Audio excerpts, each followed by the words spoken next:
Welcome to the reflection on the scriptures of the sixth Sunday in Ordinary Time by Bro Mikal.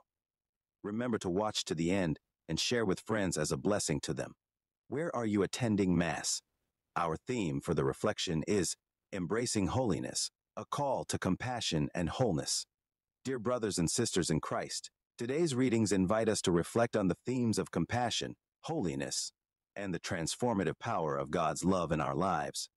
In the Gospel passage from Mark, we encounter a powerful story of Jesus' encounter with a leper.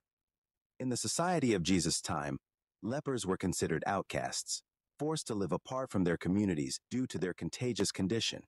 Yet, despite the social stigma attached to leprosy, Jesus does something radical. He reaches out and touches the leper, demonstrating not only his compassion but also his divine authority over sickness and impurity.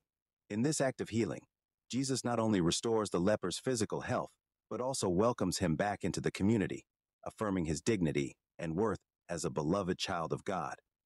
This story challenges us to examine our attitudes towards those who are marginalized or suffering in our midst. Are we willing to reach out and touch the lives of those who are often ignored or shunned by society? Are we willing to show compassion and extend God's love to those who are in need of healing, both physically and emotionally?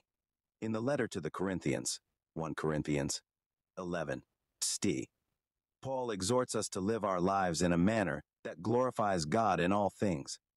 Whether we eat or drink or whatever we do, we are called to do it all for the glory of God.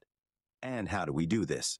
By imitating Christ, who is the ultimate example of selfless love and obedience to the will of the Father.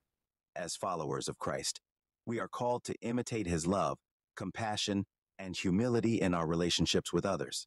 We are called to be living witnesses of God's love and mercy in the world. Finally, in the reading from Leviticus 13, we encounter detailed instructions regarding the diagnosis and treatment of various skin diseases, including leprosy. While the specifics of these regulations may seem outdated to us today, they serve as a reminder of the importance of physical, emotional, and spiritual wholeness in the eyes of God. God desires for us to be whole and healthy, both individually and as a community. He calls us to care for one another, especially the most vulnerable among us, and to work towards healing and reconciliation in all aspects of our lives. As we reflect on these readings, let us be inspired to embrace the call to compassion, holiness, and wholeness in our lives. Let us follow the example of Christ, who reached out to touch the lives of those in need and showed us the path of selfless love and service. May we, too, be instruments of God's healing and reconciliation in the world, bringing hope and light to all those we encounter.